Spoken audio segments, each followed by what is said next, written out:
Hey everyone, how you doing? This is Amon Green, Green Bay Packers all-time leader in rushing, and you're watching Packers Total Access Live, your daily source for Packer content. Go Pack, go!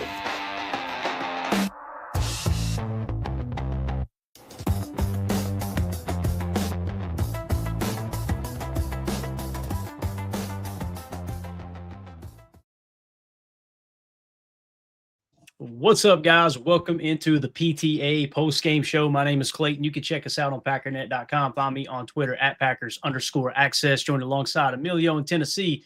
We got Tim in Green Bay, Wisconsin. We got Jacob in Wisconsin here to talk about this Packers dub over the New York Giants in a windy Meadowlands. Those Packers get to win 27-20. Going to go around the horn and get everybody's take right off the bat. Man, this was a fun one to watch. You're talking about up and down. And this is the kind of win I feel like, yeah, it may have been against what many would say a lesser opponent, but the reality is you were without your starting tight end, your number one receiver, your starting center, arguably your number one corner, a first-round pick and a starting defensive lineman in Lucas Van Ness. You lose the heart and soul of your team, Josh Jacobs, in the middle of the game. Romeo Doubs was in and out of the game. I think we lost key special teams player in Aaron Mosby at one point.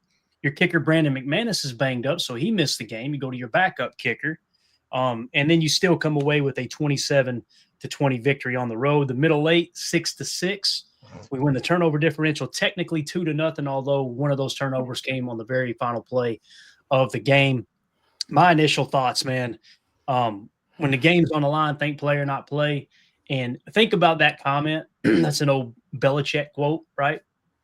Think about, and it actually stemmed from the Parcells' entire coaching tree. But think about that quote, and who did Love have to go to? He had to go to a rookie wide receiver in Savion Williams. And what a hell of a catch. One of the things I tweeted out was that Savion Williams contested catch, as you guys remember, when we watched the tape and broke it down when they drafted him, it's all over the TCU tape. And then, of course, he goes back shoulder to Christian Watson with the game on the line, in double coverage, into the wind. As Tim pointed out, bad snap. I think it was high into the left, corralled that thing, and just throws a dime piece out there to Christian Watson. Evan Williams with the interception on the next drive. And then, of course, Micah Parsons just throwing the dagger, as we hear so eloquently said all the time on Packers sports radio. Micah Parsons throwing the dagger with the sack. Tim, man, this is a fun win here, dude. This is the type, may have been against a lesser opponent, but boy, oh boy, this is the type of win that can create some serious momentum for the rest of the season. Amen to that, man. I thought it was a gritty performance by a team that's banged up. Both sides of the ball found a way to come together and do what we talked about in the pregame show. Just leave there with a win, and they found a way to get it done. The defense showed up when we needed them to show up the most there at the end. Evan Williams finally getting a pick that probably could have been pick number 6 or 7 of the day. Had we capitalized on some of those opportunities earlier. But bottom line is these guys believe in each other. We saw time and time again, Rome was struggling with drops, and they kept going to him. And Rome made some huge plays for us down the stretch in this game. So there's a lot to be said, just the resiliency of this banged-up young Packers team to, being down Josh Jacobs, losing, huge members, both offensively and defensively in this game. I thought it's good for morale. Let's put it that way. We got it done, And as far as the kicking game goes, I mean, the kicking game's a joke. They were playing in a tornado bowl. There's no real need to break down the missed extra points and all of that. So I thought they gritted through it. Magic number 27. We'll take the dub. We're undefeated when we put 27 on the board. So we'll take it. You're muted, Clay. Clayton? Still muted, Clay. Yeah, you're we got you on the lockdown there, Clay. The muted mic anyway. Oh, look at that. What happened there? Somebody mute me? Dang, boys. I pissed somebody off. Oh, that was you, Bob. All right. Here we go. Ben Avery with the super chat. Thank you so much for the big dono there, buddy. You are the man. When the commentator said, count that as another drop for the Packers when Nixon didn't get a pick, I chuckled, regardless, fly the dub. That's the other thing, Emilio. When you watch how everything unfolded, I got to be real, man. I kind of felt bad for Love. And you guys know last week it was, he kind of had a bad week, right? He had a bad game. I would say he did anyway, once you go back and watch the tape. This week, it just felt like his receivers weren't doing him many favors, right? And boy, it's like he never loses confidence. And that clutch graph we showed the other day, you remember that on the show? We showed like he's actually top 4 in the last, whatever it was, 20 years in terms of opportunities and whether you bring your team from behind. He just keeps adding to it, man. So again, thank you for that super chat, Ben. We appreciate you, buddy. What's your initial thoughts here, Emilio, on that? No, absolutely appreciate that, Ben. And Nixon was around the ball a couple of times. It was close. A few times the team had their hands on it. Bull had his hands on one. Carrington almost had one. There were so many chances there. It didn't fall our way for some reason. But we need to have a couple of those. Obviously, you get the one at the end, just enough time to kill it, and then you get your defense out there, get the win, get out of there. But it was a tough game at first. We couldn't really stop the run. We were getting worked in the trenches. The D-line was getting pushed back. It seemed like it was a 5-yard run every time for them. You kind of saw what happened when Quay got knocked out. Nothing against McDuffie, but it just, we weren't hitting it. We were kind of getting stuck on the second level, it seemed. They were getting up to it. And just Coop had a tough game, missed that one tackle on that screen. That was a big play, middle 8. There was just so many things that didn't go right. We ended up with a W. I'm happy about that. Again, a lot to learn from. I think that we're going to need to kind of dive into this tape a little bit. It's going to be a fun tape to watch for sure, man. I'm excited to look at some of the concepts, and they kind of alluded to it on the broadcast too. Jacob, it almost felt like what Jordan Love had to do was drift and find a little time for the secondary windows, right? And listen, Dexter Lawrence is a hell of a defensive tackle. If we had had time to do the game plan this week, he probably would have been the only Tuesday player on their defense, but he is dominant. He's a really good defensive tackle. So Jordan Love just hanging in there until the very end, man, and obviously making things happen. Mike Hebring with the super chat. Thoughts on offensive line play? Same, better? I would say about the same, although I did see Sean Ryan. I felt like he played pretty good, other than it seemed like there was a few snaps that were a little errant. You're going to get that with a guy that plays guard and filling in at center, obviously. Hopefully they'll kind of hone that skill in.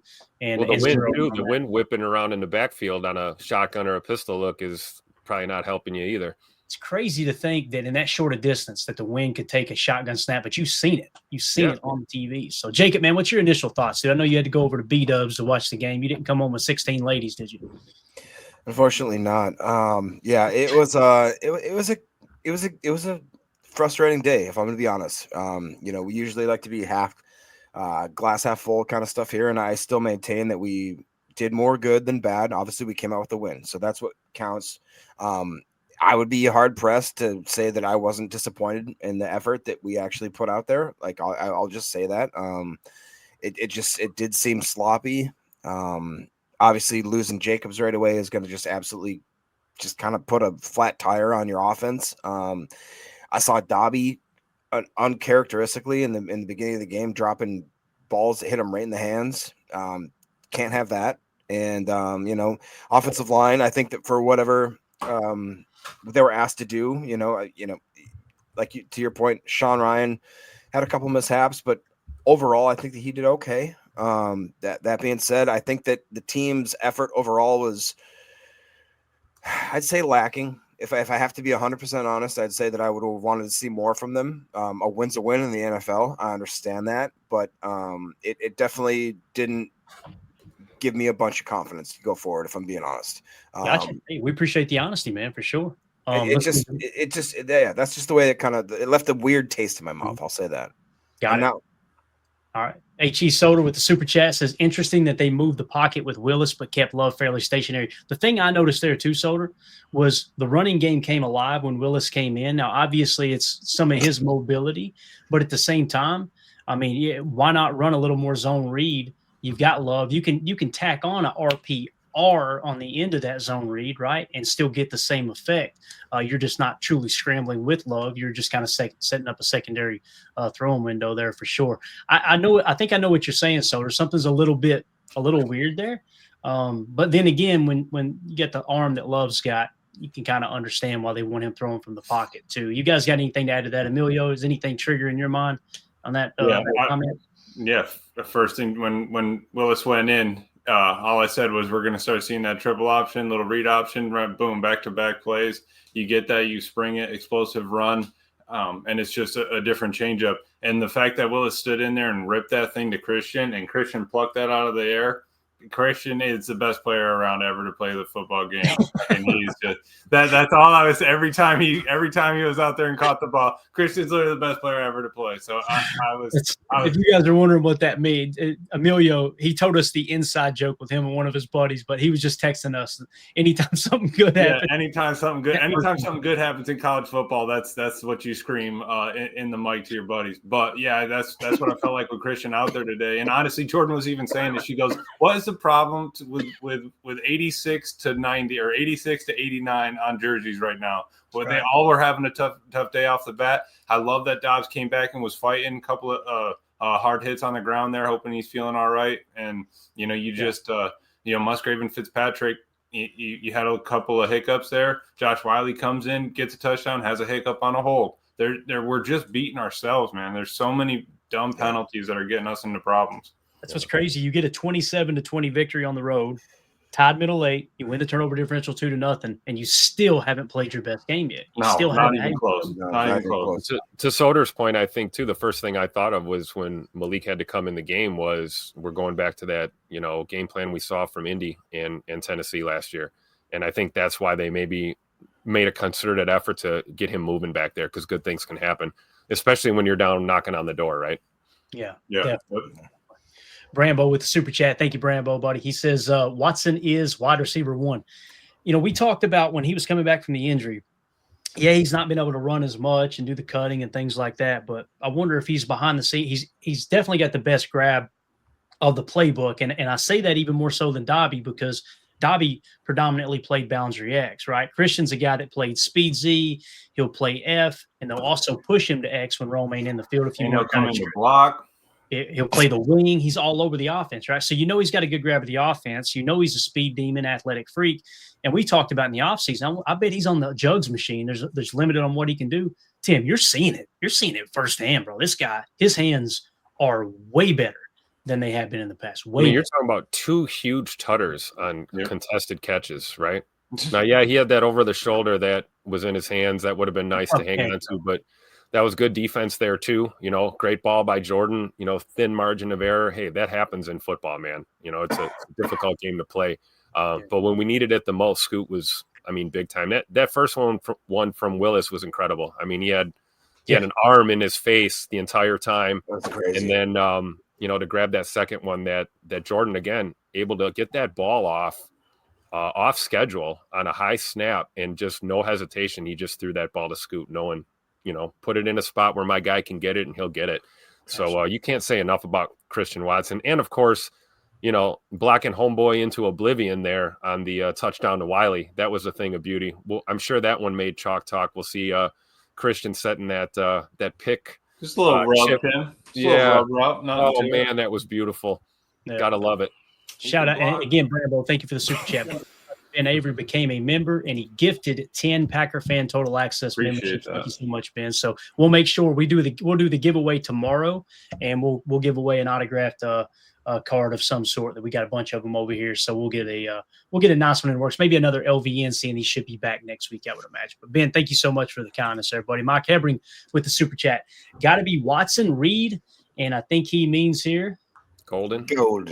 Right. Golden in 2026. Yep. Yeah, we've had a long conversation about throughout the entire season and really the offseason of whether Dobbs will be re-signed. I think everybody wants Dobby back at the right price. It kind of feels like maybe Dobbs has priced himself out of the Packers range because you've got so many pieces already in place for the wide receiver room in the future. So I think it's going to be hard to, obviously you're going to want to pay Christian long-term now. We've got that little bridge deal, right? Mm-hmm. But you're going to want to pay him long-term.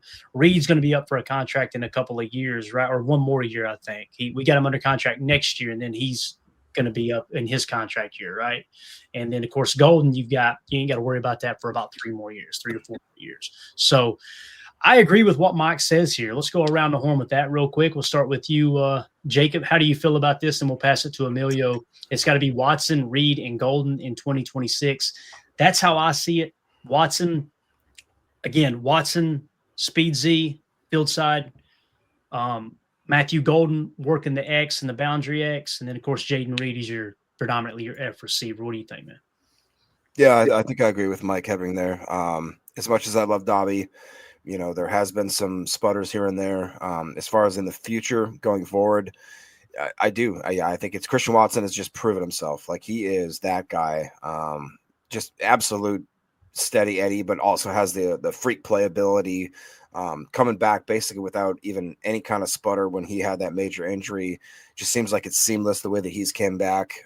We obviously understand what we have in Jaden Reed, and hopefully when he comes back, that's going to add another catalyst to this offense. Matthew Golden, I think, is still maybe has a lot to be proved. Like, we haven't seen necessarily exactly what we would want to see out of a first round pick, but there's also, this is the NFL. It's very tough for him to come and make a splash play the way he has. I think that's a fair assessment. I still think that we're going to need, obviously, either a Malik or a Dontavian or somebody still to kind of have that 3 or 4. I mean, we went into this year thinking that we were stacked at wide receiver and that we would have no reason, to have to sign anybody. We had 5 or 6, 7 wide receivers that everybody thought were great. Injuries happen, the world happens, stuff starts shaking around, and all of a sudden you're looking at yourself like, dang, we need to draft a wide receiver. I mean, it just that being said, I think that we do have a core group of guys that are willing to be our front runners for the first through 4 spots in that wide receiver room. So I'm still very confident in that. I just think that if anything, this year has told us that, like, you can't be sure of anything. You need to have a backup contingency at all times. And I'm just happy we got a win today. It wasn't pretty, but these guys came in, and I'm really proud of Christian Watson. Very, very, very proud of him. Yep, absolute dog. I think that Mike's probably spot on that with that Watson, Reed, Golden. You got Savion Tucker, and it's tough because you're looking at the 2 Wicks and Rome. They both had a drop today. All right, one game. Let's see how the rest of the season goes. If we can get either of them at a good price, I'm more than happy to keep them here. They know what's going on with the offense. They know how to, they know where they need to be on the routes. Wicks ran a good choice route today. It's not like there's bad things coming out of the wide receiver room that aren't the people that we want to keep long term. It's just how you got to work the numbers and how you're gonna fit with the roster that you have at hand.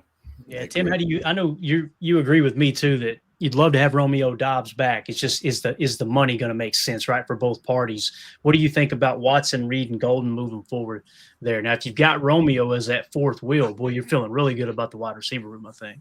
Yeah, and I agree. You guys know I'm a huge Romeo Doubs fan, but I doubt that he's going to take anything hyper team friendly, because that's what it would take probably to keep him around.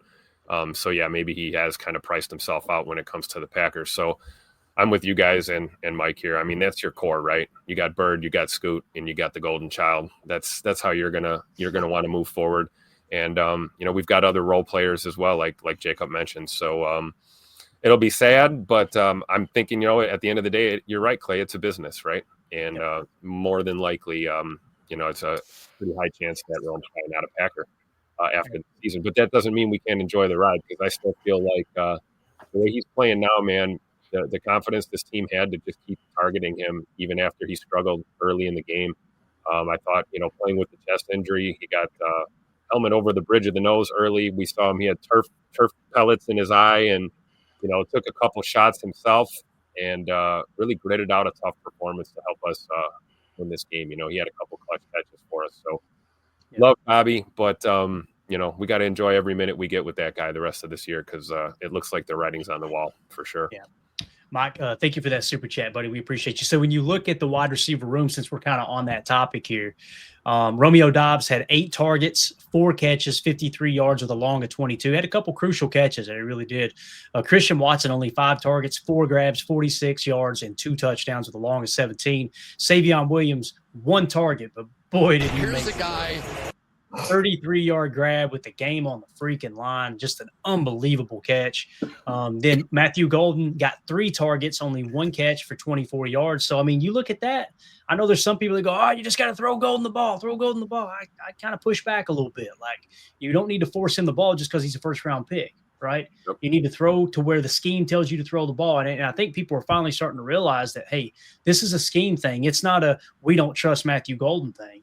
It's a whatever the scheme dictates where the open receiver is, that's where you need to go with the ball. And that's where we really missed an opportunity last week to knock off the defending Super Bowl champs, is you had guys running open, And maybe Jordan didn't get to the right answer in the scheme. It was more so locking on to certain receivers at times, or maybe not just, not trusting his eyes. But Dontavion Wicks, 2 targets, 1 catch for 9 yards. Emmanuel Wilson, 1 target, 1 catch for 9 yards. Fitzpatrick.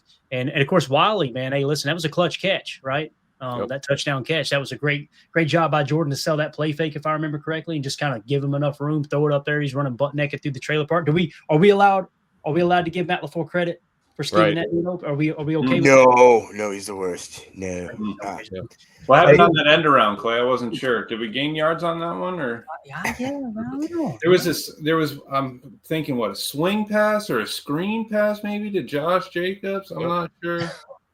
Exactly. I'm just wondering. Could I pose a question to you guys though, real quick? Yeah, go ahead.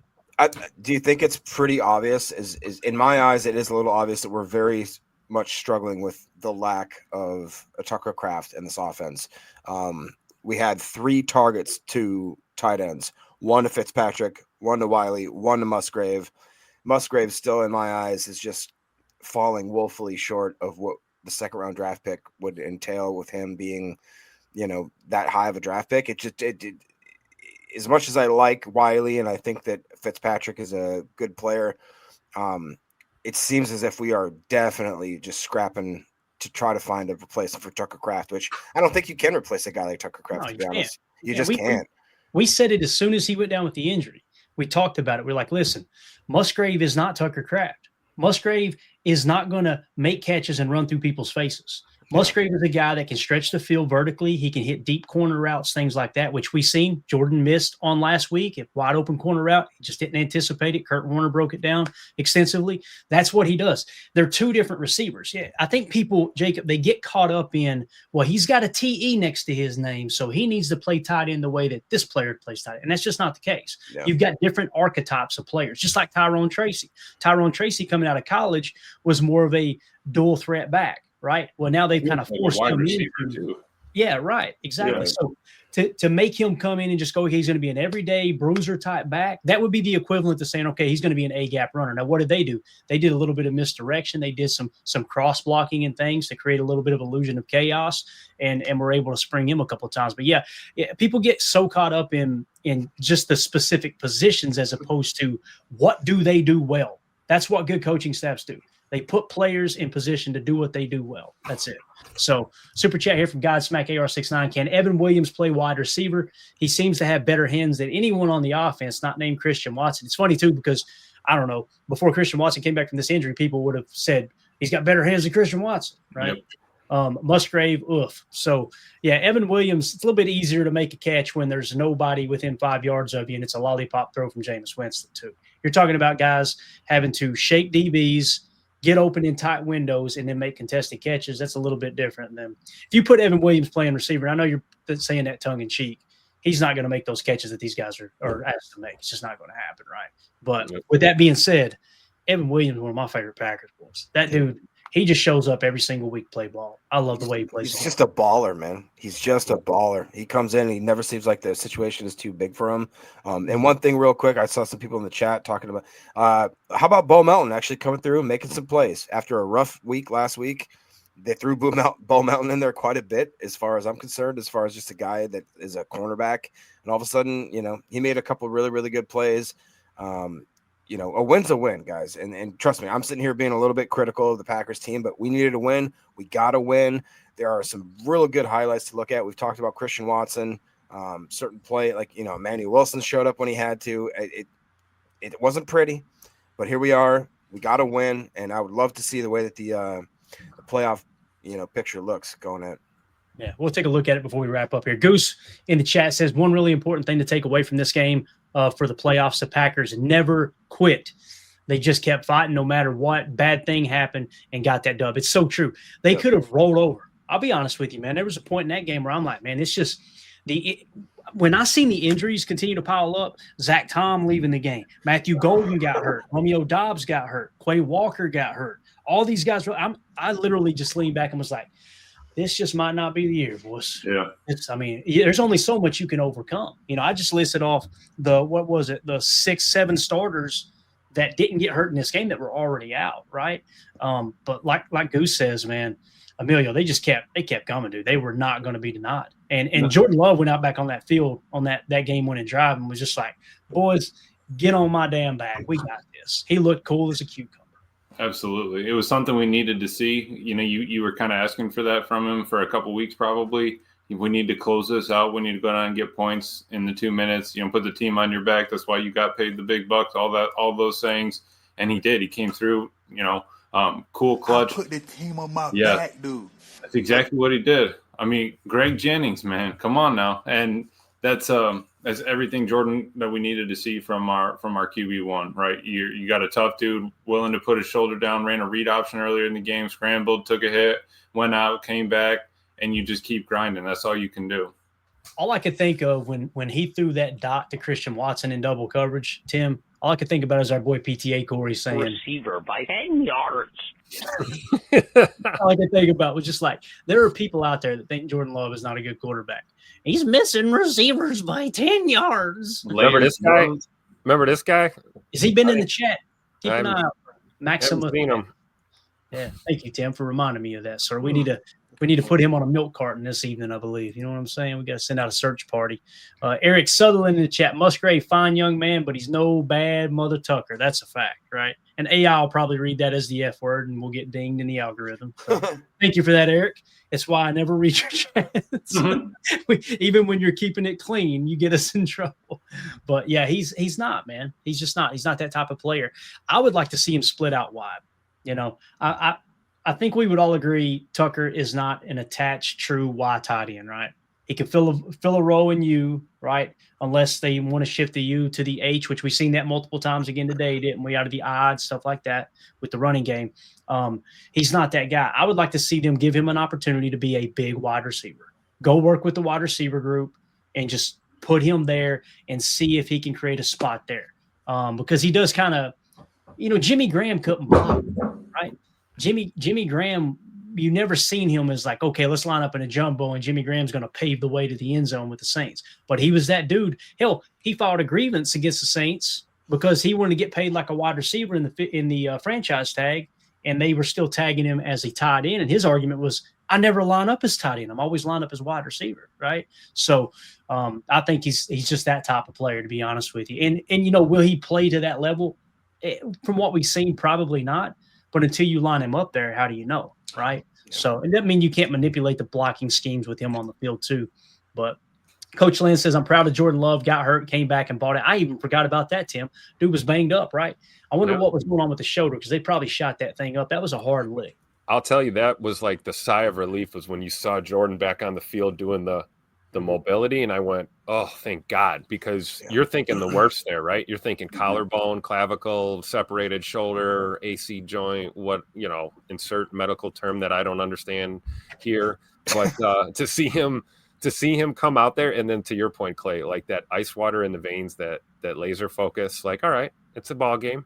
You know, you have the best backup quarterback in the National Football League, Malik Willis, come off the bench, ice cold, and go down the field and throw a dart and keep us in this ball game. And again, it just shows the grit of this team. And great point by Coach Lynn. I was thinking the same thing, man. To see him come out and the way he approached everything about the rest of that performance was pure grit and heart. And cortisone shot probably helped, or whatever they gave him to kind of dull the pain. But he certainly played through it. He took another shot or two, if I'm not mistaken, after that too. Yeah. So, you know, and that's where we talked about the offensive line. Let's stop helping Jordan off the turf and start keeping him off his back maybe here down the stretch. But way to stand in there and showed a lot of grit, man. He really did. He balled out. Yeah, we got an update here from Matt Schneidman. LaFleur sticks to his standard line with injuries regarding Jacobs. There's always concern when a guy leaves and doesn't return, he says. Doesn't sound as grim as Jenkins and Kraft, etc. So I take that as good news for Josh Jacobs. But I thought Emmanuel Wilson kind of held his own too. I didn't even let's pop it up on the screen here real quick. Yes. Just take a quick gander. So, 11 carries for 40 yards. Listen, there was a couple times I felt like we got too far away from the run. I really did. Did y'all feel like that too in the middle of the game? Because I know I had in red pass, pass, pass. It was on 3 straight plays. We just passed the ball. And that was after we got the 4th down stop, or maybe it was just 2 passes, right? That's why I love that first drive that Jordan came back in and we get down in the red zone and he canned. I know you'll see it when we do Chalk Talk when we watch the all 22, but he canned out of a pass there to hand that ball off to Emmanuel Wilson for that tutter. And that was brilliant football by QB1 right there, reading that defense and knowing that. I mean, Emmanuel Wilson could have ran that ball to the Bronx from where he was. I mean, that was a gigantic hole, and that was a great read by QB1. Gotta love what it. Jacob was saying here. So Emmanuel Wilson, 11 carries, 40 yards, and a touchdown. Josh Jacobs, 7 carries and 40 yards. Bo Melton, 1 carry, 17 yards. That's a huge play. That's one Jacob was talking about. Malik Willis, that 1 scramble for 16 yards. Chris Brooks, one carry for 8 yards. So, guys, you had 23 carries for 128 yards and a touchdown. There was no reason to really get away from the run that far. But, boy, oh, boy, when they started winging it around that final drive, I wasn't complaining because it was working. So, it's funny how that always soothes things over a bit, right? So, what did y'all think about the running game? We'll go around the horn with that one time here. We'll start with you. Let's start with you, Jacob. Go ahead. Yeah, just real quick while we're on the topic of Jordan Love and that shoulder, Ryan Wood was quoted. Jordan Love was on the podium. He said, yeah, that the left shoulder injury was manageable, quote unquote. He said it was good enough to return, but certainly not enjoyable to play through. To Tim and y'all's point, like, what an asset Malik Willis is coming in, and just I had no worry when he walked in. He just kind of took the offense over.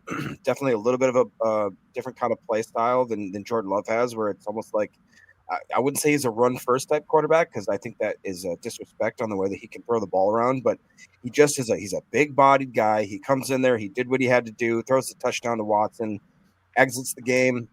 Love comes back in. Offense starts going bad, like almost like they didn't skip a beat. And to your point again, I think Emmanuel Wilson, guys just kind of, this wasn't a pretty win. It wasn't. I'm not going to sugarcoat it, but guys came in and did what they had to do when their number was called. And I just really think it's a tribute to how well this team is coached. People want to sit here and talk about Matt LaFleur and how he can't do this and he can't do that. These guys are still playing for him. They are still playing for him. They still have confidence in each other. I thought it was an absolutely great team win, and just happy that it overall looked like that. But specifically, like to Coach's point, Jordan Love coming back with that injury and just kind of being honed in. No interceptions, right? He came in, started throwing dimes again. And why do we call him Jordan Love, Tim? Why is he number 10? I don't know if Corey's going to like It's this. going to piss someone off, Tim. Why are we throwing dimes? Because he only throws dimes, man. That's why he wears number 10. By 10 yards.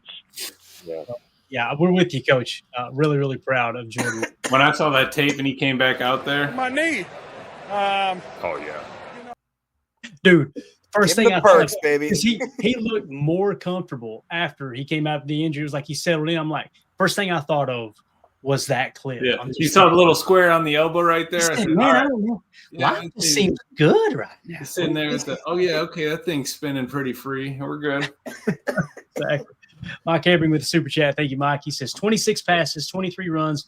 Kind of like that ratio. I do not personally. Me personally, and I know I am probably the only Packer fan that does not like that ratio. I don't like that ratio because he was like 50% completions for the day.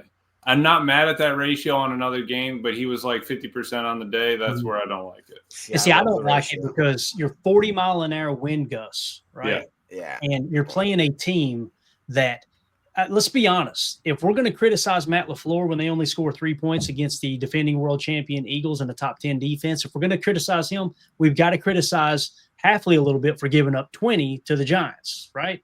In a windy Meadowlands. So you obviously hear my voice. I don't want to criticize the defense. This is how the NFL works. One day your offense has got to pick up your defense. The next day your defense has got to pick up your offense. The reality is the defense gave up a bunch of long drives. That would be my negative of the day, to be honest with you. Because it's on the run.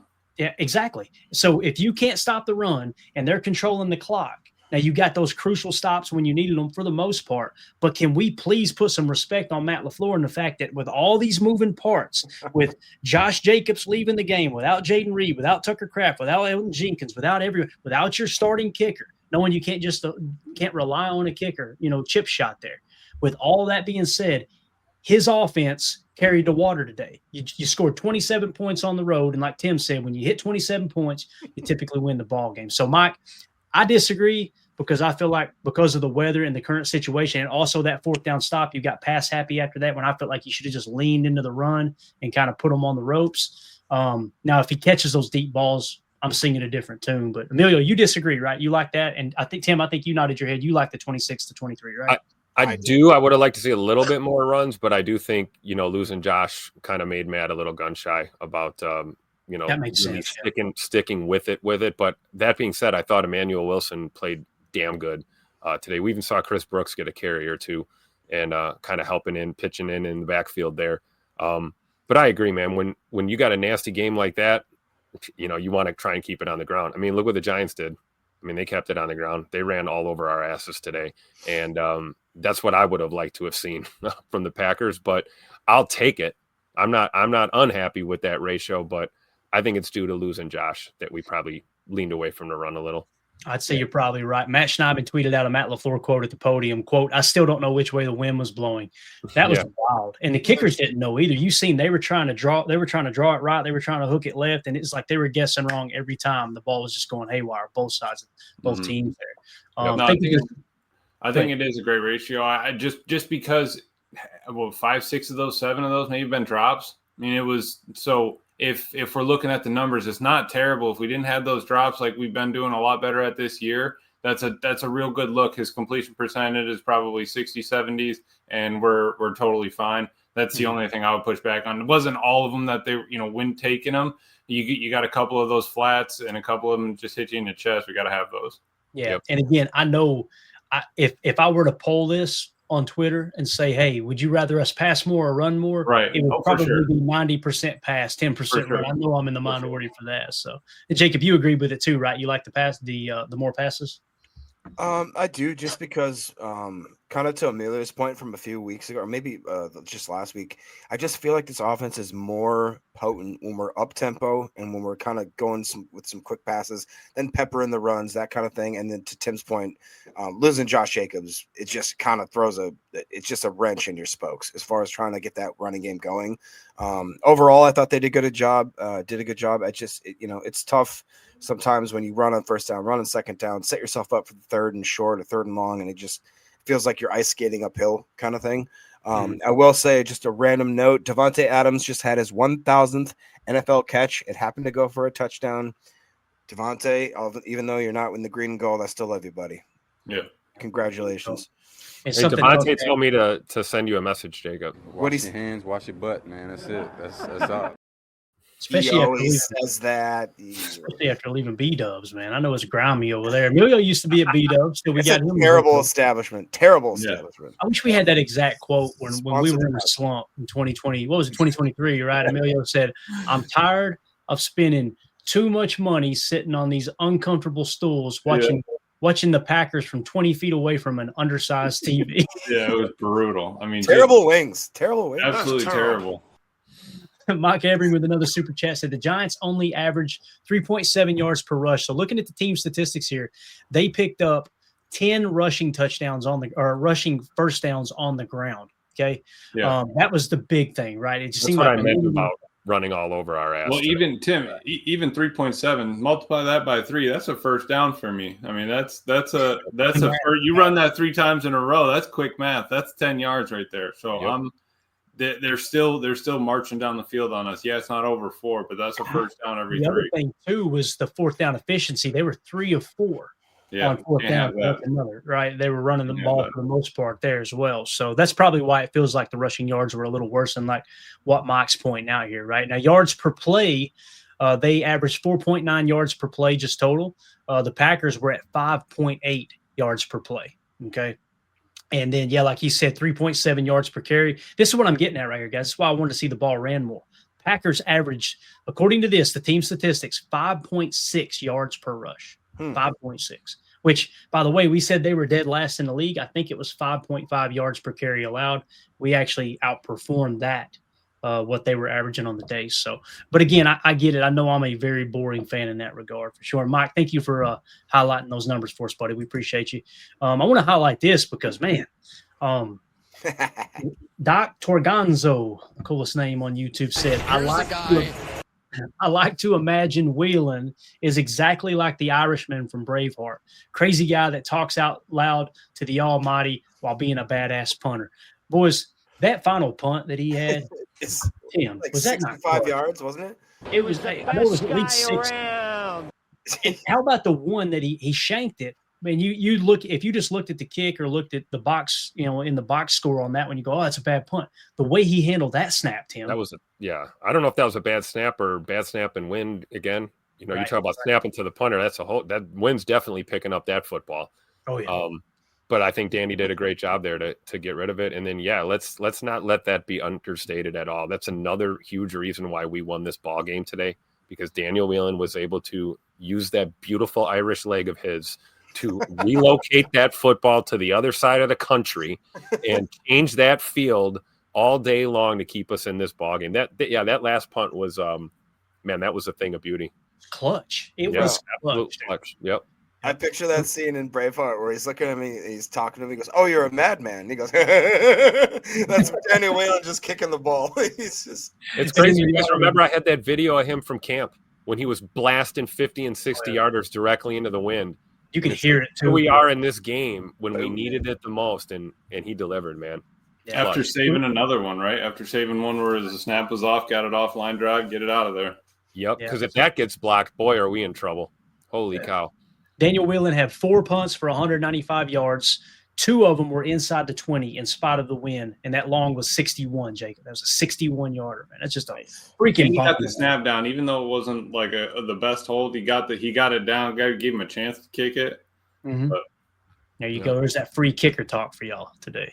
How about that? Punter talk, I guess you could say. So, all right, let's move it along here real quick. Let's go back to the box score. I want to see how we did on defense and kind of see what pops out to you guys as we go right down. Well, first of all, how did Savion do on kick returns? He only had 1 for 33. Look at that. Pretty solid, right?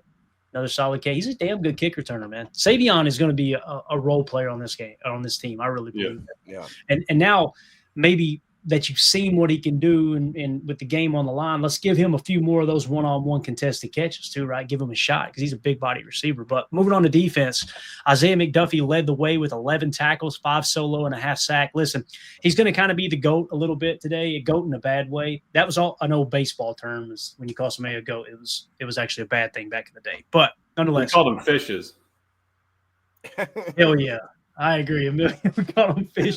Like in lacrosse, you're saying? Like if you got a matchup, you're saying? I've never. Who? Which I'm going to make him mad. I've never played field hockey, Emilio. Yeah, we had a girls' field hockey team at my high school.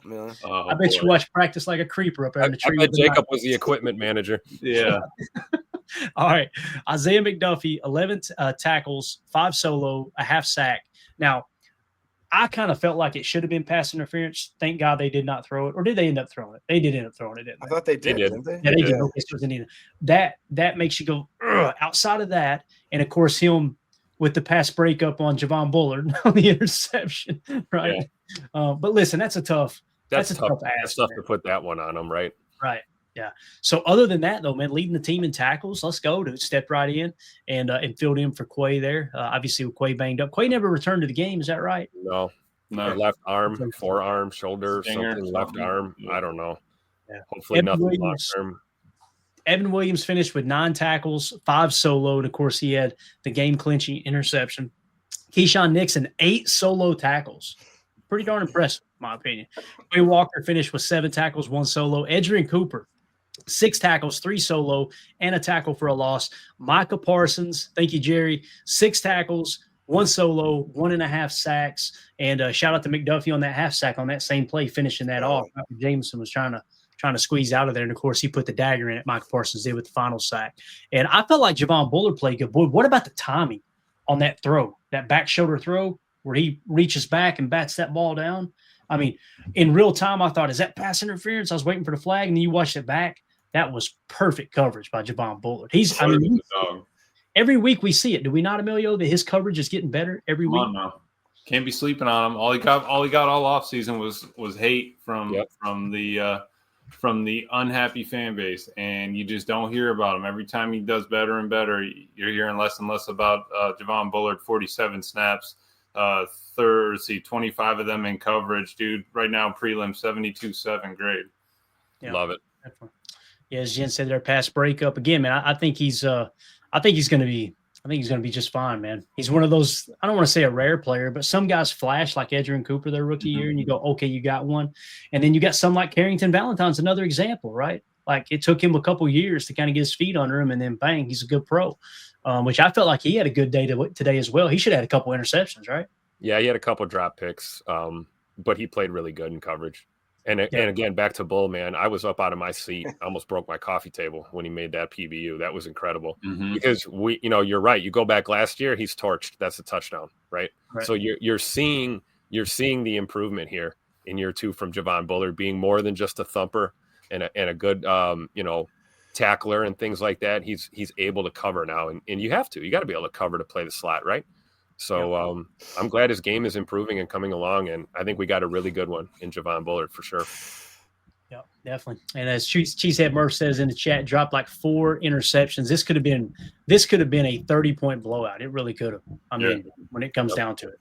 So I think we're getting more and more closer and closer to the ball on defense. Like pass breakups are coming a little bit more frequently. We're punching at it. You saw was it Evan or Bull trying to rip that one away you stand them up, try to rip it out. We're getting there, man. We're so close. Yeah, I completely agree. All right. Let's go around the horn here real quick. Anything else that you guys want to hit on before we jump into around the league and kind of give everybody an update on the playoff look here? Anything at all? We'll start. Let's start with you, Tim. Does anything else stick out to you that maybe we didn't cover? We'll just go around the horn. I'm going to get this playoff machine pulled up too. Yeah, just a reminder that we did win the football game, Packer fans. We did, in fact, win this game. I know it might seem like we didn't based on how it looks sometimes, but I'm fired up. Victory Monday tomorrow. It's been a while since we've had a Victory Monday, and hopefully this is the start of another win streak. We got some divisional games coming up. This is a big team win for a team that is honestly banged up across the board and stuck together and found a way to grit it out. So a lot to be excited for. Victory Monday tomorrow. Can't wait. Yeah, Jacob, what do you got? Yeah, just real quick, Zach Jacobson, obviously a guy that follows the Packers pretty closely. A couple different tweets of his that I thought were highlighted.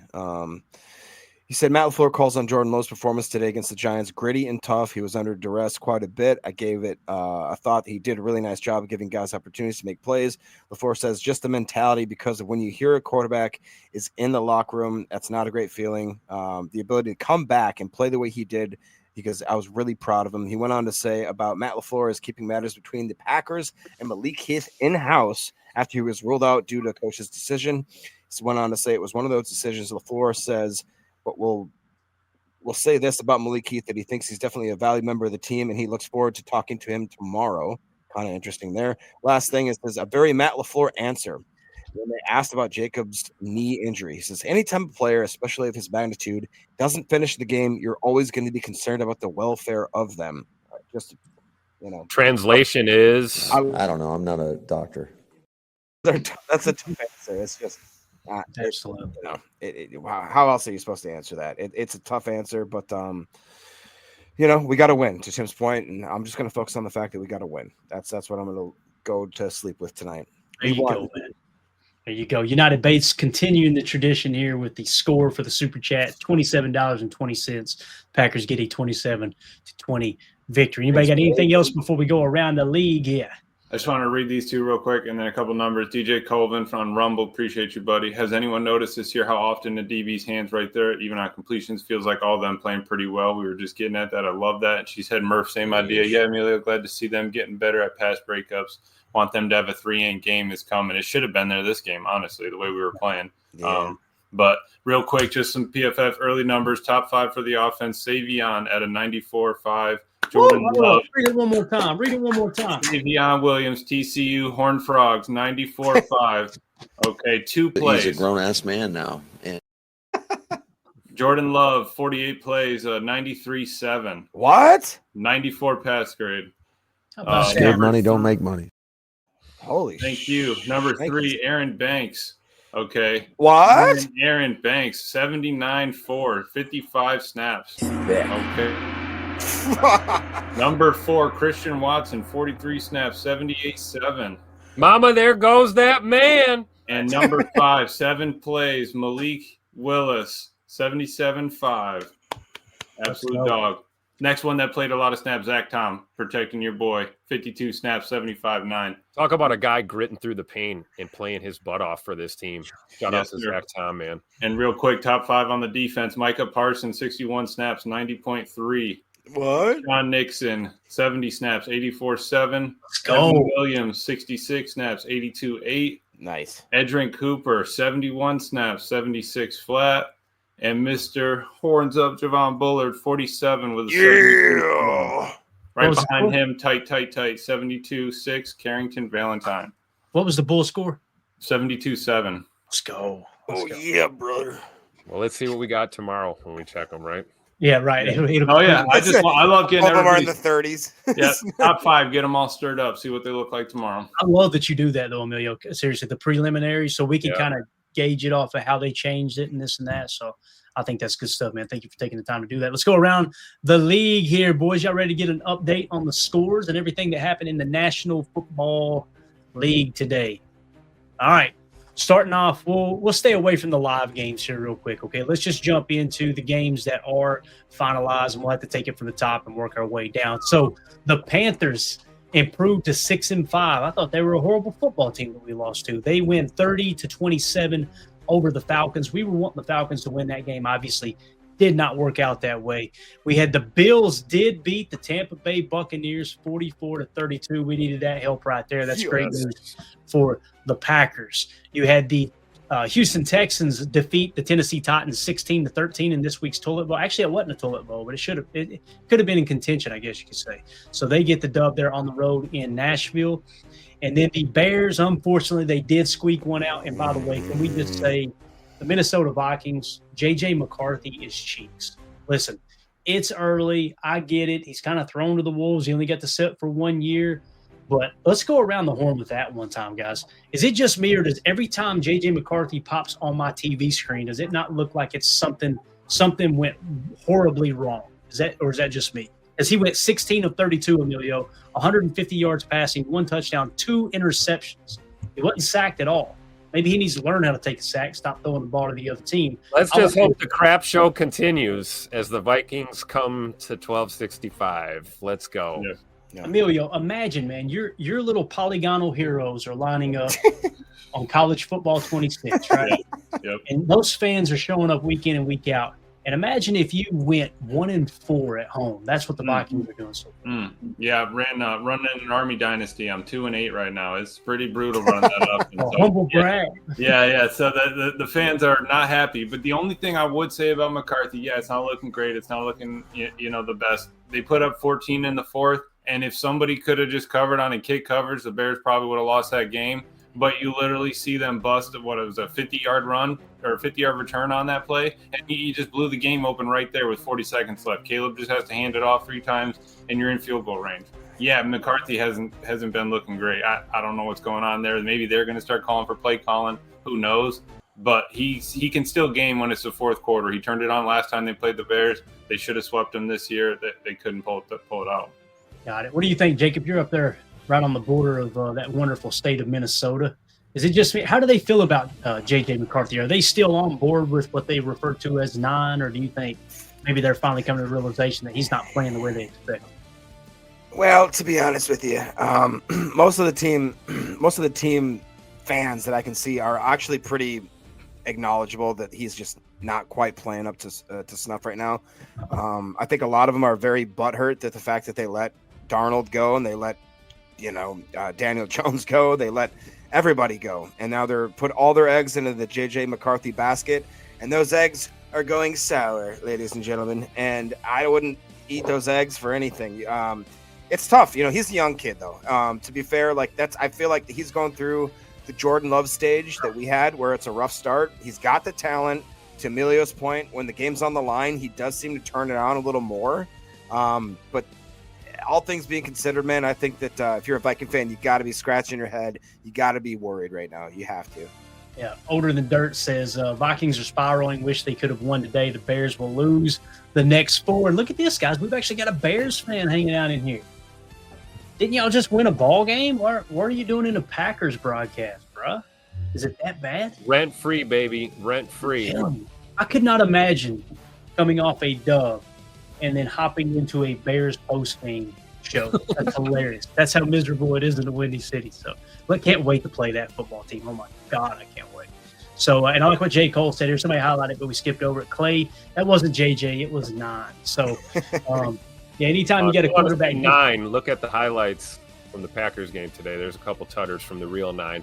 There you go. Yeah, speaking of the Bears, look at what's it, passing yards for Caleb. What's that, 193? Okay, took a sack. Clay, could you just scroll down for me real quick? Just down to there's somebody that he texted when they got drafted. And down a little bit more. Is that the punter? Something like that? I think just down to a touch more. What's his name? Mr. Taylor. Damn. There it is. Holy shit. That's the one I was looking for. Yeah, we're going to need to ice his leg down today. 6 punts, 286 yards. Yeah, 300. If you're wondering what Emilio's referring to, Caleb texted Torrey Taylor when they drafted him and said, glad you're on the team, but we're not going to need you, bud. I don't know. He's still punting for more yardage than Caleb. I don't know if he's every game this year or not. He laps him every game. Every game he laps. So. Hey, Bates, can you show us the totals on the season of passing yards versus punting yards for Mr. Torrey Taylor there? That'd be great. That would be a great look up there. So, again, the Bears squeak one out on the road in Minnesota. Now, listen, I love cutting on the Bears. I have a good time with it. One thing I'll say about the Chicago Bears, they are figuring out how to win football games, and you got to tip your cap to them. It's a damn shame that their fans are so toxic that they've got to jump into a Packers broadcast. So, again, we will meet very, very soon, and I can't wait for that day. Moving along. So the Bears improved to 7-3. The Vikings fall to 4-6, right? So obviously the Packers defeat the New York Giants. We're now 6-3-1. The Giants fall to 2-9. The Bengals get boat raced by the Pittsburgh Steelers, 34-12. Let's see what old number 8 did. The artist formerly known as 12. Oh no! Did he leave the game? Is that what happened? Yeah, he messed up his left hand, I thought. Lord have mercy! Look at Mason Rudolph coming in, 12-16 for 127 yards on that Bengals defense. That's wild. So, again, the Pittsburgh Steelers improved to 6-4 on the year. The Bengals fall to 3-7 out there in Pittsburgh. Also, the Jaguars. I did not have this on my bingo card, Tim. We talked about this game going into the week. The Jaguars come in and boat race the Chargers 35-6 at home. Any given Sunday. What's that? Any given Sunday. Yeah. That's right. Yeah. Justin Herbert, 10 of 18 for 81 yards and a pick. Wow. That is insane right there. So I don't know. Oh, yeah, I know what that is. Reports came out earlier today that their defensive coordinator, Coach Anthony Campanelli, who was our linebacker coach last year, he is now one of the front runners for the Giants head coaching job. They're talking about he might be a front running candidate for that job. So Campanelli flipped that defense like that in Jacksonville. That's wild to think about. So, again, gave them fits. Let's see who shined on defense for them. Josh Hines-Allen. I could be wrong, but I think that's a Kentucky Wildcat. I may be wrong there. He had a sack. Trayvon Walker had a half sack. Eric Armstead with a sack. So they were just all in the backfield. Danny Strigile with a half sack as well. So they end up sacking the Chargers 3 different times, and the Chargers drop a tough one there, 35-6 in Jacksonville.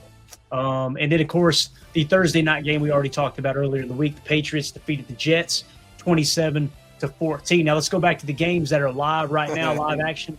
The Rams are leading the Seahawks 14-6. Those are 2 7-2 teams. It's going to be really, really interesting to see how that one shakes out. The Niners are leading the Cardinals 19-10 in the second quarter. You got the Ravens and the Browns are tied at 3. Looks like I don't know what inning that's in. Where are we at there? 9 minutes left in the second quarter, 3-3. And then, of course, you got the Chiefs trailing the Broncos 6-3. 6-3 in the bottom of the 6th. That's right. AFAM over there eating peanuts, watching the baseball game. And then, of course, tonight we've got – I can't wait for this. I'm going to go build a fire downstairs and just relax. We get the Lions at the Eagles. The Lions coming in 6-3. The Eagles at 7-2. Is there any of those box scores you guys would like to revisit before we move on to the playoff simulator? Nope. Yeah, no. Bates has a great highlight here. He says Williams, as in Caleb Williams, 2,329 yards. Taylor, as in Torrey Taylor, the punter, 1,683 updated with today, or maybe without today, if that means. But With. Okay. So even it's Closing he's in. under 1,000 yards between the two of them. I mean, that wouldn't be something I would sure that he would boast about. But Bears gonna bear, man. Hey, to be fair, the Bears are 7-3. We're gonna have ourselves a big matchup coming up in a couple weeks. I'm gonna be at that game. Me and Tim are gonna go out. We're gonna have breakfast. We're gonna pregame, right, Tim? It's gonna be a great day. We're gonna beat them Bears. Sure. Sure. Yeah. You better do that. You sure about that? All right. So let's move on to the playoff simulator here. Playoffs? To the best of my knowledge, we have all of the games logged already. Okay. So that have been finalized. So the way the playoffs sit right now, the number 1 seed in the NFC is the Philadelphia Eagles. Number 2 is the Seattle Seahawks, who are playing right now. Number 3 are the Chicago Bears. Number 4 are the Tampa Bay Buccaneers. The 5th seed is the LA Rams. They're playing the Seahawks right now. So those will probably either flip or maybe the LA Rams will drop. I think we did this earlier in the week, and they actually won't drop any spots further than the 5th seed as it sits right now. Detroit plays tonight, and we'll kind of tell you what may happen there here in a second. They're the 6th seed. The Packers are the 7th seed as it sits right now. If we hop over to the AFC, New England's the number 1 seed, Indianapolis Colts number 2, Denver Broncos number 3, Pittsburgh Steelers number 4, Buffalo Bills 5, Chargers 6, Jaguars 7. That's how the AFC shakes out. So let's take a look at some of these games here that are underway at the moment. If the Seahawks win this game, the Rams still stay in the 5 seed. If the Rams win this game, they will improve to the number 1 seed and leapfrog the Eagles, with the Seahawks dropping to the 5 seed. So there's a lot on the line there.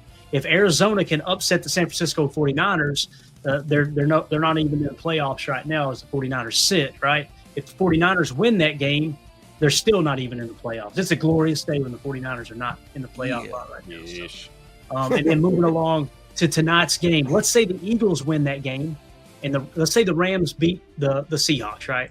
And the Eagles win that game tonight, they will maintain that number 1 seed. The Seahawks beat the Rams, then they'll just switch. The Seahawks are now the 2 seed, and the Rams go back to the 5 seed, right? Now, notice there is no Detroit Lions in this picture if the Lions lose tonight, boys. Mm-hmm. No, because San Fran takes their spot. Bingo. So now if Arizona wins, we're all Eagles fans tonight. So let's say Arizona wins that game. Do the Lions climb in? They still barely climb into the 7th seed, right? So that's kind of what's on the line there for the San Francisco game. Obviously, we're rooting for the Cardinals. Now, if the Lions win tonight, they jump to the number 2 seed. The Bears fall to the 5 seed, and we still sit in the 7th seed. So obviously, we want the Eagles to knock them off tonight. And they're going without Sam Laporta, who's now on injured reserve for at least the next 4 weeks. And it sounds like he will not be available for the Packers Thanksgiving Day matchup. I think that's huge news there as well. So anything you guys want to add to the playoff hunt there? Is there anything else I missed by chance? Yeah, I just think that people that talked about the NFC North being one of the most crazy divisions in football, I think that's holding true. You look at the schematics, pretty much no matter what happens, you're going to see 3 of the 4 in those playoff situations. And again, as much as we want to poop on the Bears, and don't get me wrong, I like to poop on the Bears. They're winning games. They're finding a way to do it. And the Lions are the Lions. We're the Packers. We just got to come out and show out, and we got to figure out how to get this going on the back end of the season here. Get ready to go. No, I think you created some good momentum today, boys. I really do. I think that's going to be a win. We look back on and go, man, that's when things really just started.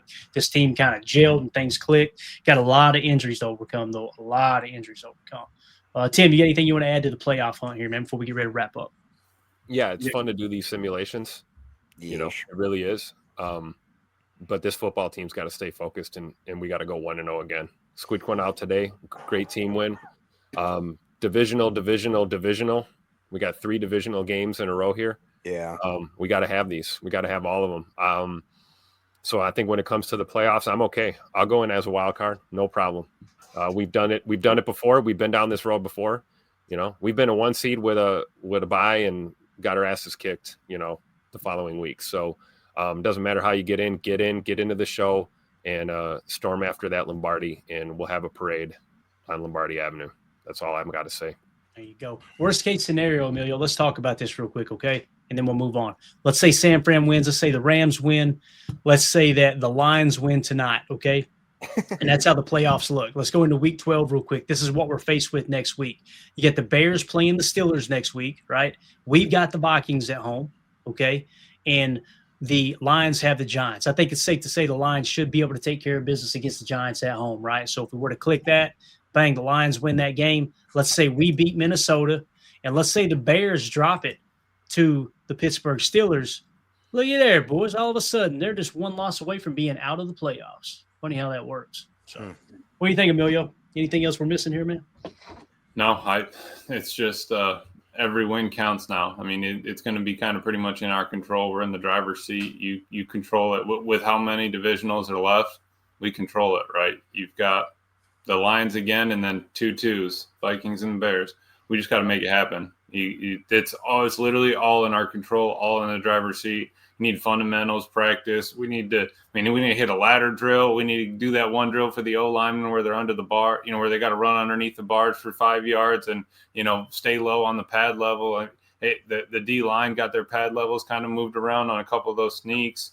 There's just some of that stuff that I think we need to hammer out big time coming into the end of the year. We got a couple quick turnarounds too. After you play them, you got to turn around 4 days later, play the Lions. So it's going to be quick and fast here moving forward. Yeah, you talk about anything. The gauntlet of the season is starting right Absolutely. now. Oh, yeah. And then you come off the Bears at home, and then you go to Denver, and then you go to Chicago. So one season week starts right now. What's that? Yeah. The season starts right now, Tim. I mean, whatever happened previously, whatever, dude. You got 5 divisional games right in front of you. This is when it starts. Yep. Big win today to start off on the right foot. Yep. When we say anything can happen, by the way, just seen the highlight. The Baltimore Ravens tried to set up a screen pass. It got tipped in the air, picked off, taken back for 6. The 2-7 Browns are leading the 4-5 Ravens 13-3 right now. Wow. So just like we all thought the Brownies are going to win it all. Right. Basically, so Emilio, this is like the pinpoint of your season. You don't start simulating on varsity like you usually do, right? You got to actually play these games. You got to win them. That's what's up, right? Oh yeah, no, absolutely. Yeah, you only sim Jacob when it's not going well and you're mad at the game. Okay. It's the only time you sim it. Gotcha, buddy. Got it. You do that, you're going to get your ass kicked. And All right, guys, we're out of here. Thank y'all so much for making us a part of your post-game festivities. Again, the Packers get a huge win here, 27-20 on the road. Jordan Love, man, I'm just so glad it ended the way it did with Jordan Love creating that momentum with Christian Watson. Now you put that on tape. Matthew Golden proved I think he's healthy. I think we're good to go there. Savion probably going to get a little bit more leash in the offense based off of that huge play he made. Let's pray in a circle around Josh Jacobs' health. We need him back, obviously. And, we'll get ready for Victory Monday tomorrow. Probably go live in the morning for a little Victory Monday coffee. Tim, if you're down, I'm down. And we'll wake up and celebrate the win at a little bit different level, go through the stats, all that good stuff, just take a look around everything that happened. I know we'll get a lot more information from all the beat reporters and all that stuff in terms of the injuries and things that may leak out. So, boys, appreciate y'all. Can I say one more thing real quick? Absolutely not. We'll see y'all tomorrow. No, yeah, go ahead. I thought for sure it was going to end. Keyshawn Nixon just tweeted out or X'd out, whatever you want to say. Great team win. He's happy. Real quick, they're talking about Zach Jacobson. Jordan Love through 10 games, 210 out of 310 to 67.8% completion rate, 2,421 yards, 15 touchdowns, and 3 interceptions with the 1-3 passer rating. Let's put some respect on these guys' names. We're here, like to Emilio's point, we're about to hit the gauntlet. To Tim's point, we're about to hit the divisional games. This is where the metal meets the road. Let's go. Let's freaking find out how to win games. I'm just excited, man. What a journey, right? Let's go. I thought you were going to say somebody was going to hit the pop is what I thought you were going to say. I was a little nervous there. That could happen too. Shout out to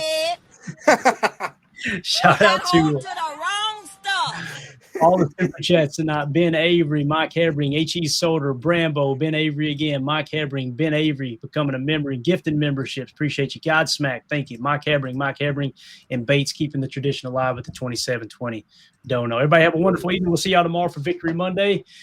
let's root for those Eagles tonight, as grimy as that feels. We'll see y'all tomorrow.